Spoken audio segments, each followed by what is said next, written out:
Greetings, everyone, and good evening. We are live with another episode of the show, D-Live, the Convo series. We're up to 32 or 33, a third of the way to 100 shows so far. It's pretty cool. We've got a lot of great guests throughout the summer, the spring and summer. And this evening we have Heidi Rosales joining us. Heidi is running for judge in the Court of Common Pleas in Hamilton County, Ohio. Here in Hamilton County, where we saw just an incredible turnout. For those of you that are joining, especially on my Twitter, where we have folks from all over the country, all over the world, really, following along. Hamilton County, Ohio, a bellwether county and a bellwether state, and we saw numbers unlike any that have ever been seen before. More than 3,000 people on the first day of in-person early voting. Roughly 4 times the number from 2008, 2012, and 2016. So it's amazing to see. And with that being said, we've got some people joining us now. And I would like to welcome Heidi to the show. Thank you so much for joining us this evening. Oh, thank you so much. And I really appreciate you having me on tonight. I think this is wonderful. People just don't know a whole lot about, judges, and so we're really excited to spread the word, and particularly about the Democrat endorsed slate of judges, and I'm very proud to be a part of that. Indeed. And we're going to get more into the specifics of the campaign, some of the things that you want to do on the bench, and also some of the inner workings of the court that folks may not be aware of. But before that, one of the big things I get a lot of great feedback about here on the show is just hearing a little bit more about the person. Typically we go out, if it's not the time of COVID, we're out, going to campaign events and those types of things, and we hear the usual stump speech. But people really like to hear that background, kind of where you're from, what's driven you to dedicate yourself to public service. So tell us a little bit about growing up and your family. One of the things that I think is fantastic, being a big labor guy myself, you grew up in a union household, union mine workers, is that right? Your grandfather? Yes. So from the age of 4 years old, we moved from San Antonio, Texas to just outside of Cedarville, Ohio. And we moved there because my dad got a permanent job at Wright-Patterson Air Force Base. But neither my dad's family nor my mom's family are originally from Ohio, but this is where we settled. And so the story kind of, how we ended up in Ohio kind of tells the story of my whole family. So I was very close to my maternal grandparents. And my mom was born and raised in Western Pennsylvania. Her dad, my grandpa, was a coal miner. And both my mom's parents, my grandma and my grandpa, are Italian. They were born in this country, both moved back to northern Italy with their families. Oh, wow. And then both moved back to the U.S. when Mussolini came into power. But originally what drove my mom's family from northern Italy were dire economic circumstances. There's no two ways about that. So my grandpa was the oldest of 9. And he went to school through the 6th grade. My grandma was one of 14. Oh, wow. The first 7 died, and she was the oldest of the second set of 7. And so, life was hard. My grandma also went to school through the 6th grade. And so my grandpa started working in the mines, and he followed his dad. But my grandpa was 12. And when he started working in the mines, the conditions were bad, terrible. And he would tell me these stories about how unionization came to the mines and what the conditions were like when he started with like picks and shovels and at 12 years old. Right. And as the oldest of 9, all of his brothers also initially followed him into the mines. Most of them left and went to college and did different things. But my grandpa was a lifelong coal miner. And he was very proud to be a member of the United Mine Workers. And so something about my grandparents, my grandpa in particular, he was old school Italian. I mean, old school, personally, very conservative. And But I had to laugh when I was in law school. I went to law school in Little Rock, Arkansas. And President Clinton was the president-elect in 1992 when I started law school. And I brought my grandpa back a Clinton for president, sweatshirt. And I wasn't sure he would wear it because personally, he was pretty conservative. Oh, he put that thing on. He was a lifelong proud Democrat. And for him, it was solely because of the labor issue. Right. And solely because that's what lifted him out of dire circumstances into the middle class. And, he did things like, and I'm finding things out actually later in life, So my mom spent her early years in what can only really be described as company housing. And it was terrible circumstances. And my grandpa saved enough money and he built his own house in the country, but he couldn't afford to have somebody wire it. So he went to school at night to learn to become an electrician, and he wired his own house. Wow. And then he passed those skills down, to his sons. And that was just, kind of how things were in Western Pennsylvania there. And it's just good. It's just good old fashioned salt of the earth, hardworking people. And just to kind of come forward a little bit, then your dad was, correct me if I'm wrong, a naval officer or graduated from the Naval Academy, and you ended up at Wright-Patt, and that's what brought you all to Southwest Ohio. Yes. So it's interesting how the two sides of my family are and when they came together. So my mom, when she graduated high school, she went to nursing school, and then she entered the Navy. And so she was a Navy nurse. And my dad, who was born and raised in New York City on Staten Island, went to the Naval Academy. And so they met at a naval officers mixer, I want to say in Norfolk, Virginia. And, and then after my dad had graduated from the Naval Academy, he had assignments all over. So after my parents got married, they were all over. I think they were in Florida and San Diego and maybe Massachusetts. But when my older sister was born, they were stationed in San Diego. And my dad was on a Navy destroyer in the South China Sea serving a tour in the Vietnam War. And so my mom came back to Pennsylvania and had my sister in Pennsylvania there so she could be with her family.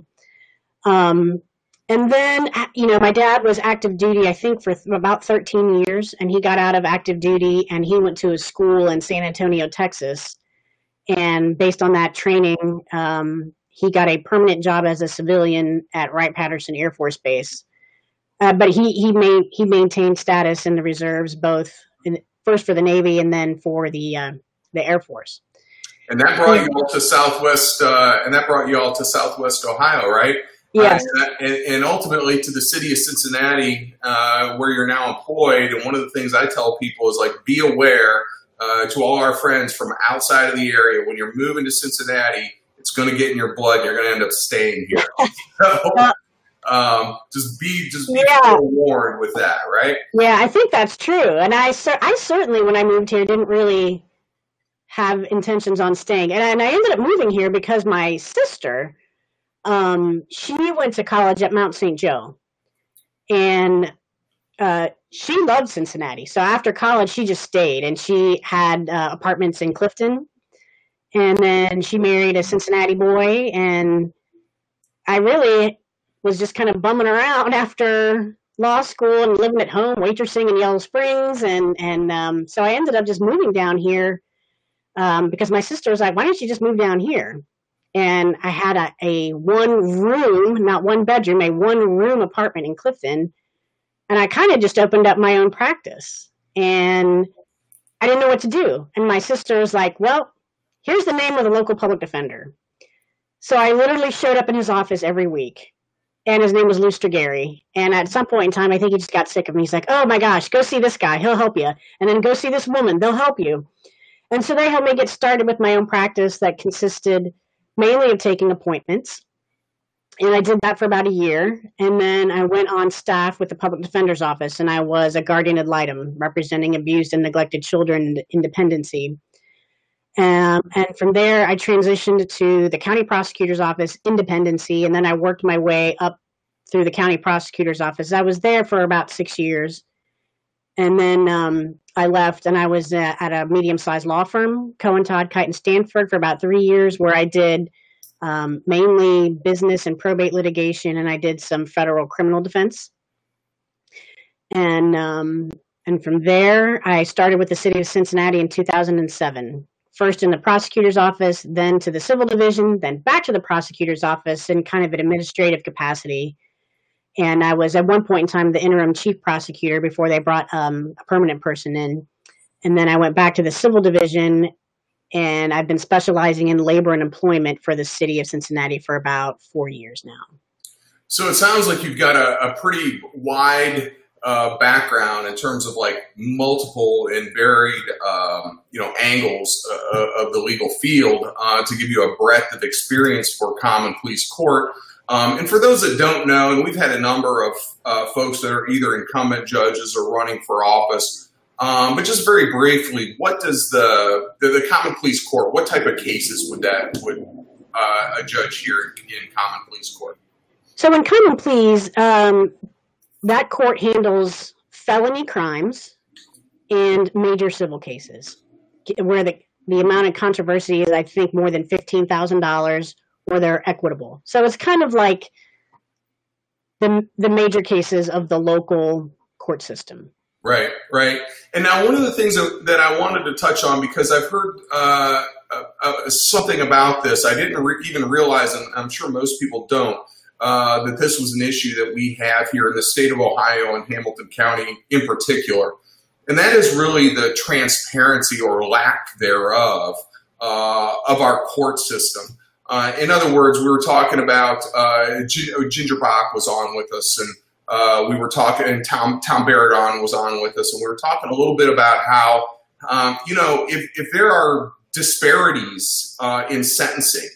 So in other words, we know the Cincinnati Police Department and other police departments, we can look up or we can find statistics on traffic stops to see if there's anything out of order with that in terms of who's being stopped and all of the data around that from an equity perspective and transparency. But then once the person is either is arrested or is somehow in the judicial system, we don't know if there are any disparities. Am I right? Because there's no, at least on the state or the local level here, there's nowhere where I can go that I can compare if person A is in front of Judge A and they're sentenced to this, and person B comes in and it's the same exact crime, but maybe it's a completely different sentence, and there may be an issue, but we don't know because there's nowhere to find the information. Is that right? That's right. And so I think that's a huge problem. And that's one of the things that if and when I get on the bench, with a group of like-minded reformers, that is one of the very first things I would like to see happen. And so just so that if anyone's out there listening, right now as it exists, if you want to find out anything about the sentencing on any criminal case, you have to know information about that individual case and go to the clerk of courts, and you can pull information on that individual case. But that's as far as it goes. If you want to make any kind of comparison, well, you have to know the names and case information about other people to be able to pull it yourself and compare it. And in 1999, the Ohio Supreme Court and the Ohio Bar Association commissioned a study on racial fairness.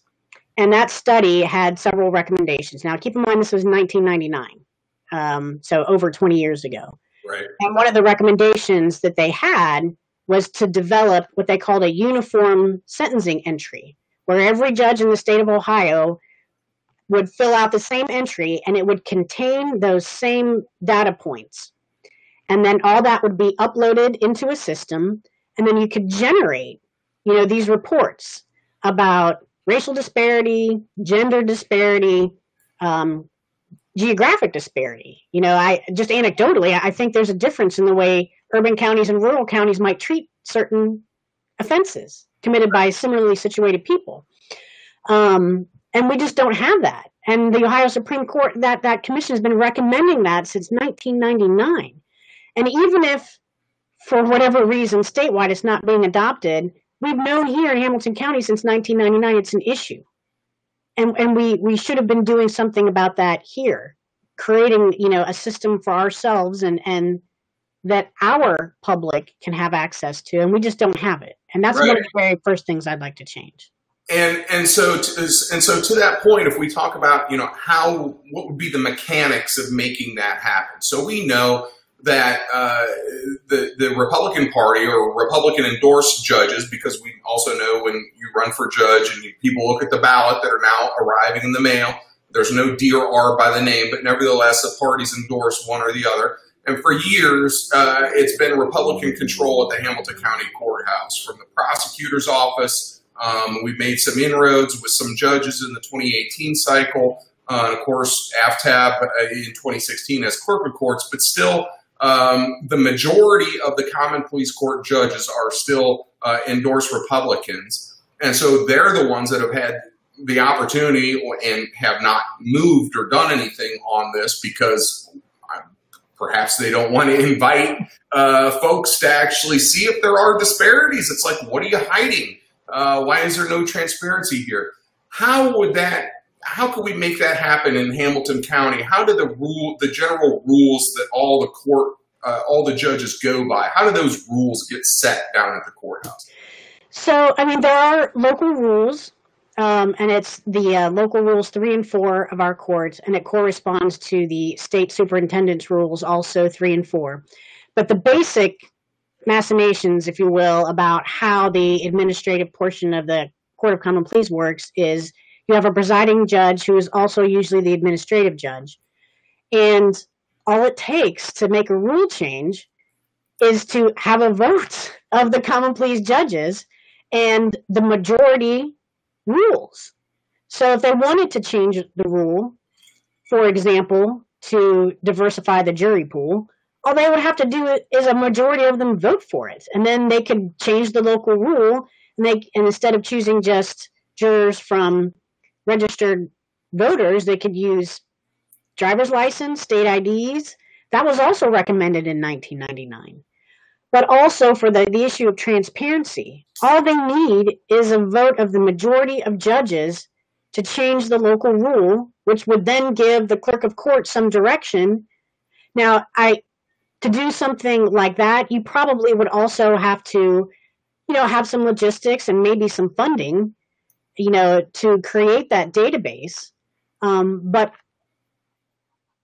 for it to happen, you just need enough people to vote for it. So what you're saying is that it's within the purview of the Hamilton County Common Pleas judges in totality to create something like this, to provide some transparency so that folks can see if there's an issue or if there's not. Like, if you don't have anything to hide, why wouldn't you do it? And they just simply haven't done it. They've chosen not to. They've chosen lack of transparency, so we can't see how they're sentencing people and if there are any inequities in that. Is that a fair statement? Yeah, I think that's a fair statement. Like I said, that recommendation has been there from the Ohio Supreme Court since 1999. I haven't been in any of these administrative meetings for the Common Pleas judges, so I don't know what is before them when they get together and discuss things.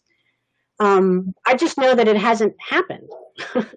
Well, I think it's a case of we've been in charge for 100 years. For eons, they had oftentimes just, non-contested races. And so it's just the same old, same old. I show up, collect my check, I do what I do, run them through, and that's it. And just very kind of fat and sassy and comfortable, and haven't had to face this scrutiny. And I think, it's an overlooked part of the criminal justice system because police departments today are under such microscopes and those types of things, and as well they should be. But here we have, we're looking at, we're distracted by this over here, and there could be a scenario where I come in on a case and I get sentenced to probation, somebody else gets 10 years in a slammer, but we don't know because it's the same exact case, but we don't know, and nobody's been watching, right? But how can we get that changed? How, you said there's a presiding judge that's kind of, it runs the administration of the courthouse. with the vote of everybody. And how do we get that changed if we want to implement this? How do they decide who's in charge? Well, the judges get together and vote on who's going to be the presiding judge. And typically the presiding judge is also the administrative judge. So you have to have a group of like-minded people who will vote a presiding judge who actually has these things on their radar, and then we'll call meetings, to talk about it and to take votes on it. But I think kind of a good example, one that's kind of relevant and current when you talk about disparities, when the curfew was put into place because of COVID, there was that shelter-in-place law. And, people see the news, they read it, they see that there are individuals who attend large churches in Butler County who violate that, and nothing happens to them. Right. And they see, young African-American men in Over the Rhine, and they get charged for it. Right. And then once that case gets into the system, what is the penalty for that person? So I think, there are disparities, and it's not just certainly I think racial, but also I think based on geography, and so it's information we need to have. And I've attended some seminars on this issue, and I think that judges want to be fair, and they just don't know what they don't know. But when you provide the data to them, they will change their behavior because innately they want to be fair. They may just not know that what's happening is there's a disparity in that. Right, and that's a great point. So it's not always some nefarious thing, right? But if there is an innate some type of bias going on that folks may not even realize, if it's never shown a light on, then we just don't know, and we can't bring it to anyone's attention. So with that being said, let me just offer up to any of the folks that are joining us. If you do have any questions or comments for Heidi, please feel free to drop those in the comments. I'm keeping an eye on those. And with that being said, time flies here on the show. Heidi, it's crazy how quickly this goes, and I really enjoy these conversations, and I learn something new every time. Of course, myself, I spent 26 years in law enforcement and with intimate knowledge of the criminal justice system and our courts, and I still learn stuff. So this is super interesting. But let's move it forward just a little bit. In addition to that, is there anything else that you'd like to focus on when you get on the bench? And let me just clarify, to get a presiding judge, and you say like-minded judges down at the courthouse would have to vote on it. Essentially what you're saying is, if we get our Dem slate in place, our Dem judicial slate, then we're going to be in a position to elect a presiding judge, and then get in a place of which I've had now multiple candidates on here saying, yes, we want clarity around this. We want transparency around this. We want to see this data so we know. Is that what it's going to have to take? I mean, that's going to give us reason to really, as if we didn't already have it, to go out and push this slate. Yes. And so the way that that I have and many of my slate mates have described it is, as an individual judge, I can control a courtroom, and I can be fair, and I can be efficient, and I can do a good job. But to really affect justice administration in this county, we need to control the courthouse. And in order to control the courthouse, in order to set those reformist rules into place and actually make them happen, you need enough people that will vote for them. And that's why I say I need a group of like-minded individuals. So as an individual judge, I think I can do a great job. But as one of this group of these Democratic endorsed judges, we can really affect change. And that's really what we're trying to do. No, that is extremely powerful stuff, especially when, everybody's fired up about the national elections and talking about, what's going on with a Senate race in South Carolina, and obviously getting 45 out of there. But, really, it's down here at this level that really impacts folks on a daily basis, if not us, our family members, our community, our neighborhoods, and those types of things. So as we've made some inroads in 2018 with the judicial slate, and I see the energy now on the weekends, people showing up for lit drops and different things. What are we trying to do? We're trying to get that slate into people's hands. Am I right? Because especially for the judges, you know, now it's a 2-page or 2-sheet ballot that we have, and we got to make sure people go all the way down and they know who to vote for, because you get down to the judges, there's no D or R.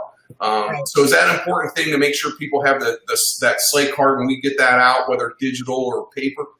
Absolutely. And I would say it's not just important to get it out, it's important to take with you when you vote.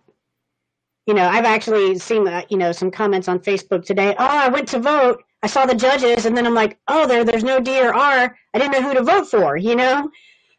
So it's important to have it. It's important to take it with you when you vote, or to have it with you. You can have it on your phone.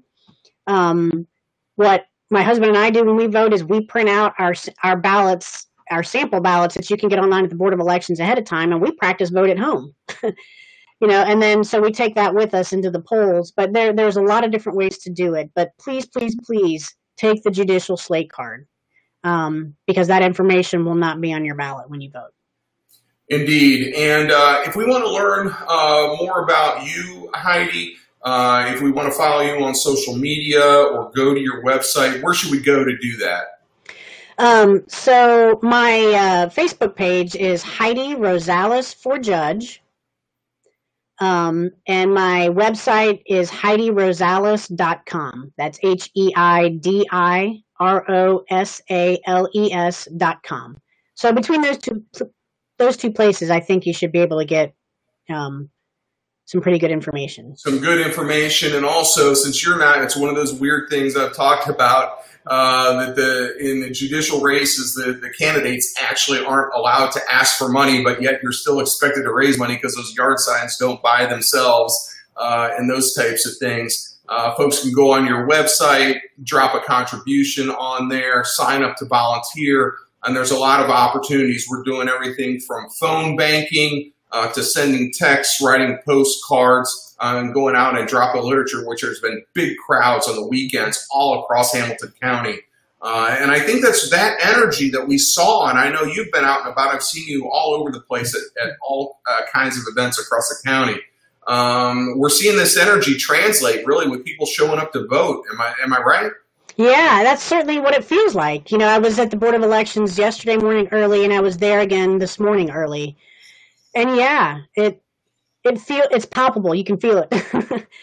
And the numbers so far bear that out. So we just got to keep it up. You know, this is just one of those situations where we absolutely cannot let up until, what is it, 7:30 on November the 3rd? Whenever the polls close on November the 3rd, we have to keep going full throttle until that moment. Yeah, we've got just a short time left. November the 3rd is like, 25 days, I think, 26 days. Time's flying. And the weather's no excuse. We're having great weather so people can get out and take part in all of these events. And it's just great to see people getting engaged and supporting our amazing candidates that we have here in Hamilton County. And I told you, Heidi, it was going to be a quick half hour. It's absolutely flown by. Yes. So thank you so much for joining us this evening. And everybody go to Heidi's website, HeidiRosales.com, drop a contribution, sign up to volunteer. Let's get engaged, vote all the way down, even start at the back, at the bottom of your ballot, and make sure we vote for our judges and all the down ballot offices. Any closing comments for us, Heidi?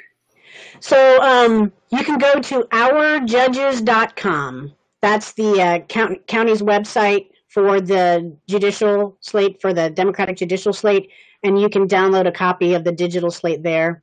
So yeah, check out ourjudges.com. Ourjudges.com, got it. We'll check that out. For me, at Derek Bauman on all of the social media channels, derekbauman.com. And Heidi, thank you very much for joining us this evening. And thank you to everybody who tuned in. We had a lot of viewers tonight, and it's great to see. We're going to have some more great guests coming up soon, so stay tuned for that. And Heidi, I'm going to let you get back to the campaign trail because I know there's a lot of work yet to be done. Well, Derek, I want to thank you very much. This has been really, really wonderful, and I appreciate it. Fantastic. Anytime, you're welcome back. Have a great night, and we'll Thanks, see you everybody too. soon.